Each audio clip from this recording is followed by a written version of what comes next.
शादी के पहली रात के बाद मेरे पति मुझे बिल्कुल भी वक्त नहीं दे रहे थे, इसीलिए मुझे अपने जज्बातों पर काबू करना बहुत ही मुश्किल हो रहा था। मैंने कई बार अपने आप को जैसे तैसे करके संतुष्ट करने की कोशिश की, लेकिन मैं अकेली अपनी जवानी को कंट्रोल नहीं कर पाई। आखिर कब तक मैं अपने आप को रोक के रखती।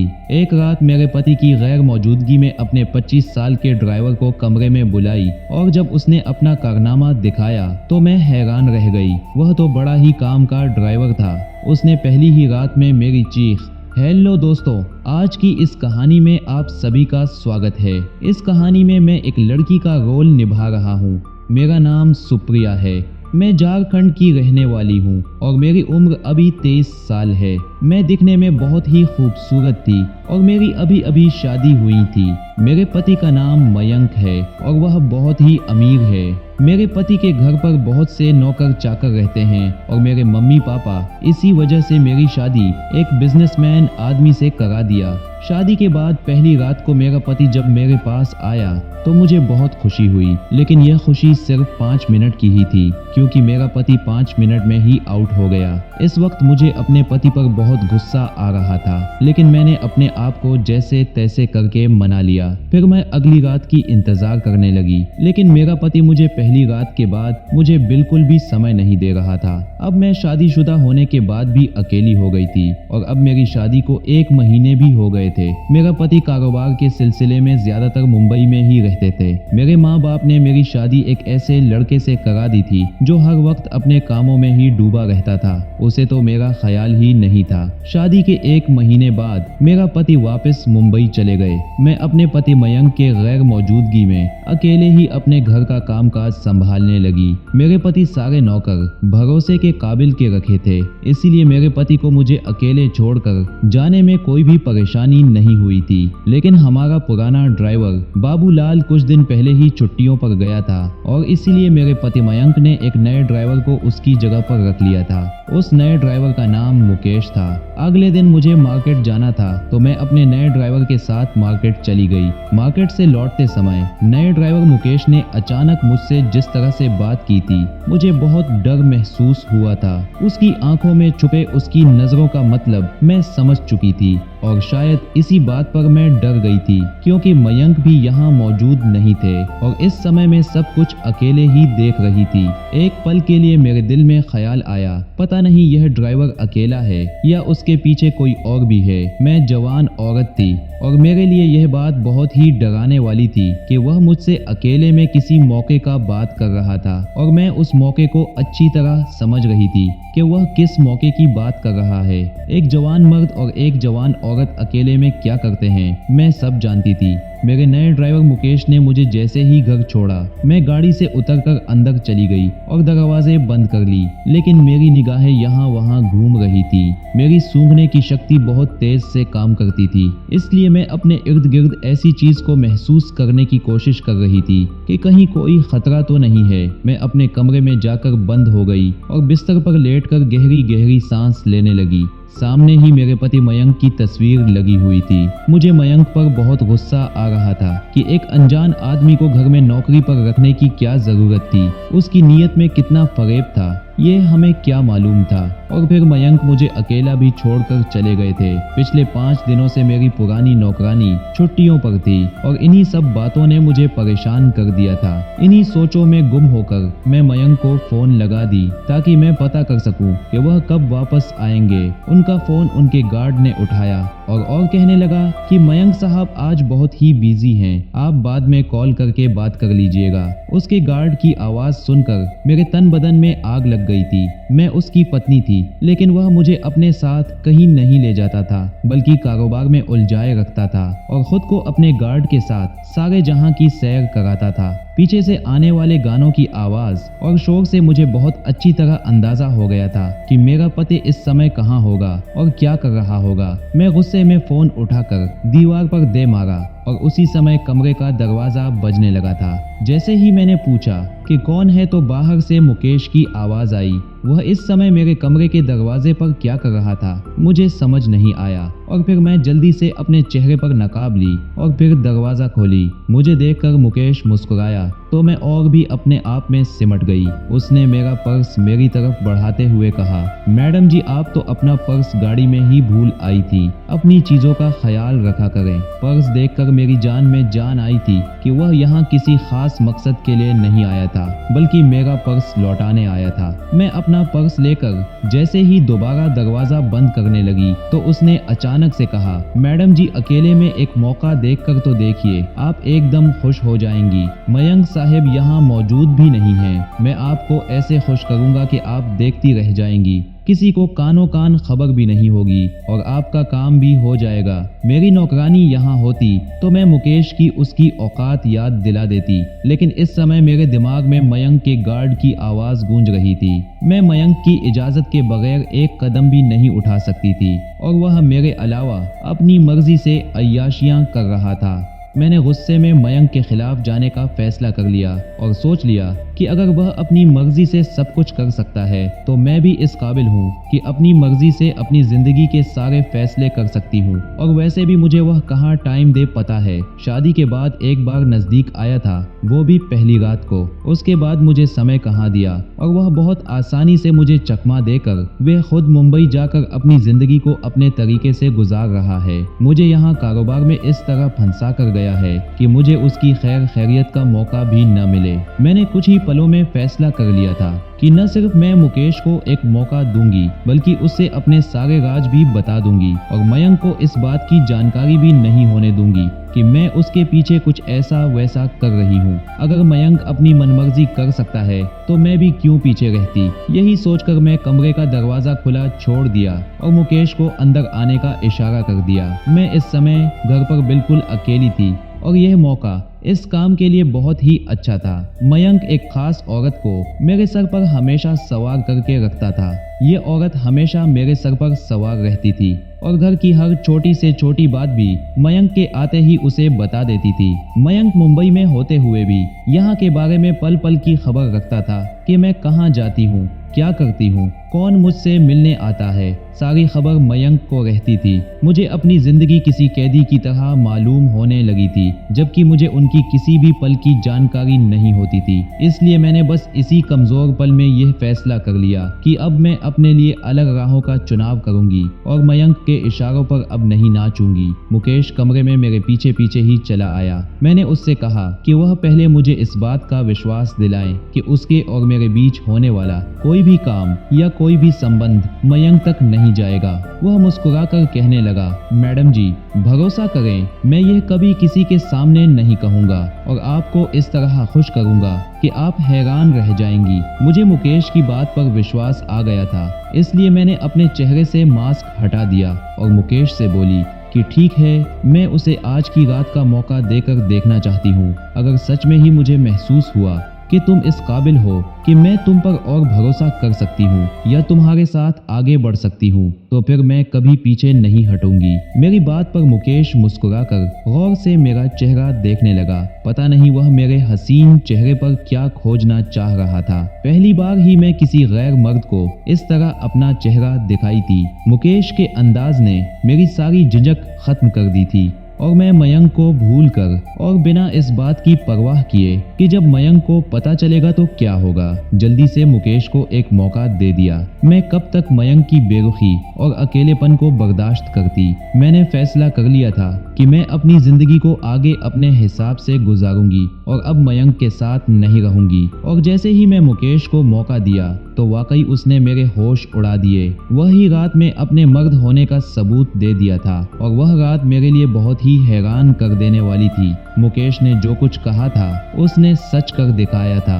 मैं मुकेश से बहुत ज्यादा खुश हो गई थी और मुझे विश्वास हो गया था कि मुकेश ही वह मर्द है जिसके सहारे मुझे जिंदगी में अब आगे बढ़ना है। मयंक की खास नौकरानी पहली बार ही छुट्टियों पर गई थी और ये छुट्टियां उन्होंने बहुत अचानक ली थी। और सबसे ज्यादा छुट्टियों का फायदा मुझे और मुकेश को हुआ था, क्योंकि ना ही कोई हम पर नजर रखने वाला था और ना ही हमें रोकने वाला। मयंक को यह बताने के लिए भी कोई मौजूद नहीं था कि मैं उसकी जगह मुकेश को दे दी है। मुकेश ने जिस तरह एक ही रात में मेरी चीख निकली थी, उसके बाद तो मैं खुद ही अगली रात उसे बुला लिया। मुकेश ने मुझे वह खुशी दी थी जो मैं बयान भी नहीं कर सकती थी। मैंने नोटों की गड्डियां निकाल कर उसके आगे रख दी और वह भी खुश हो गया था। मैंने अब उससे वादा किया था कि अगर वह मेरा काम करेगा तो मैं उसे पैसों से नहला दूंगी। लेकिन अगली रात मुझ पर बहुत भारी गुजरी, क्योंकि मुकेश ने उस रात को मेरे साथ वह किया जिसका मैं सोच भी नहीं सकती थी।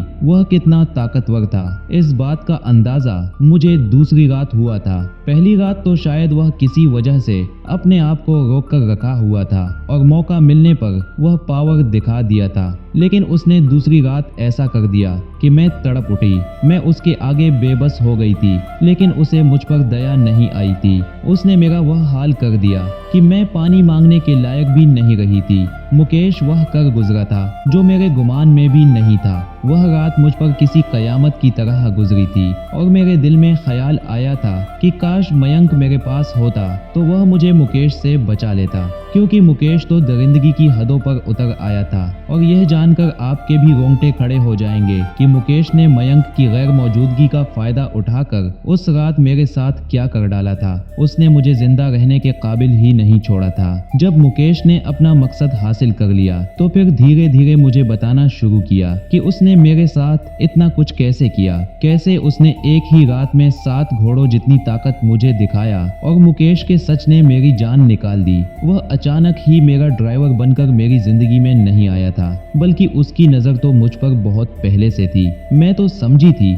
कि कोई मुझे नहीं पहचानता, लेकिन यह मेरी गलत फहमी थी। मुकेश बहुत पहले से ही मेरे हसीन चेहरे को देख चुका था और हमारे घर नौकरी भी वह इसी मकसद से करने के लिए आया था, क्योंकि उसकी नज़र मुझ पर थी और उसे मेरे करीब आना था। वह मुझे करीबी संबंध बनाना चाहता था ताकि अपना मकसद हासिल कर सके। जिस दिन उसने देखा कि न ही मयंक मौजूद है और न ही वह खास नौकरानी घर पर मौजूद है, तो उस दिन मौका देखकर उसने इस मौके का भरपूर फायदा उठाया और जानबूझकर मुझे ऐसी बात कही कि मैं उसे एक मौका दे दूं। मैं उस समय बहुत गुस्से में थी और मयंक के लाख समझाने और मना करने के बावजूद भी मैंने एक अनजान मर्द पर भरोसा कर ली थी। मुकेश कहने लगा कि मैं बहुत पहले ही तुम्हारी तस्वीर देखी थी और फिर एक दिन अचानक ही तुम मुझे नजर आ गई। हुआ कुछ यूं था कि कुछ महीना पहले मेरी तबीयत कुछ खराब थी और मैं अपने कारोबार के सिलसिले में कहीं जा रही थी कि रास्ते में ही अचानक मैं बेहोश हो गई थी।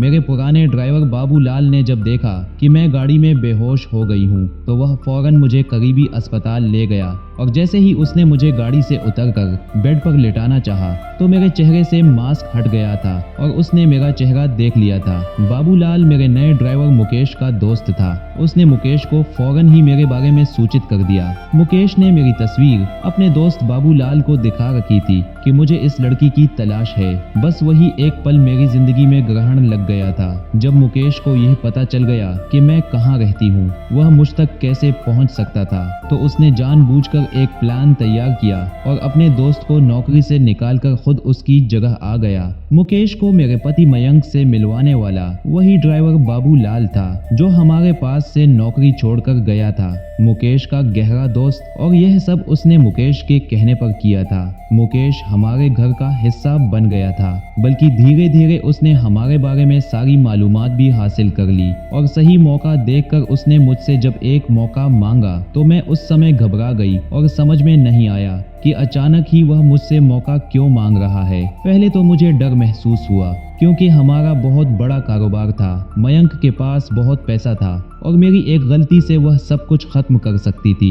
लेकिन जैसे ही मुझे मयंक की बेरुखी का अकेलापन का एहसास हुआ, मैं अगले ही पल फैसला कर ली कि अब मैं भी अपनी जिंदगी में आगे बढ़ने की कोशिश करूंगी। और शायद यही मेरी जिंदगी का सबसे गलत फैसला साबित हुआ था। मयंक और मेरी शादी को अभी 1 महीने ही हुए थे, लेकिन इन 1 महीने में केवल एक ही बार हम दोनों करीब आए थे, वो भी बस कुछ पलों के लिए। मैं तो चाहती थी कि मयंक मुझे जल्दी से माँ बना दे, लेकिन मयंक ने कभी मुझे माँ बनने ही नहीं दिया। एक महीने में एक ही पास आया और वह भी खुद की संतुष्टि के लिए आया। मैं हमेशा उम्मीद से होती कि आज नहीं कल कुछ होगा, लेकिन मयंक ऐसा कुछ होने नहीं दिया और आखिरकार मुंबई चला गया। यह बात मुझे बहुत दुखी कर रखा था। मयंक जवान और खूबसूरत था, पैसे वाला था, लड़कियां तितलियों की तरह उसके आगे पीछे मंडराया करती थी और मयंक बहुत ही दिलफेंक भी था। वह जहां भी जाता पार्टी, क्लब और नाच गाने में जरूर जाता। वह कारोबार के साथ साथ अपनी जिंदगी में अय्याशी भी कर रहा था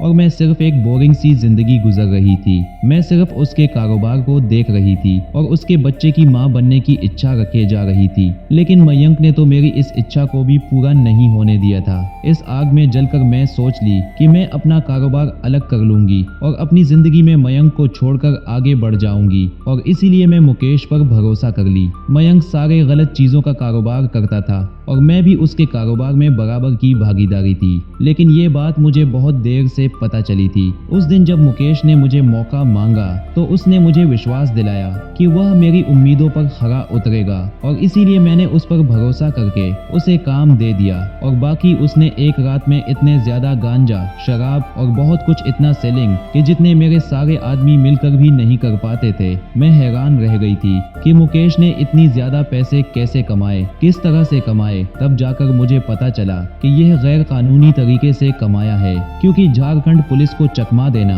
और चोरी छुपे यह काम करना बहुत ही मुश्किल था, बल्कि नामुमकिन था। मेरे आदमी बहुत ही ज्यादा पुराने खिलाड़ी थे, इसीलिए वह यह काम कर लिया करते थे। लेकिन मुकेश तो अकेले ही गेम खेल गया था, मगर मुझे क्या मालूम था कि बज़ाहिर एक सीधा सादा ड्राइवर नजर आने वाला आदमी कितना ताकतवर है।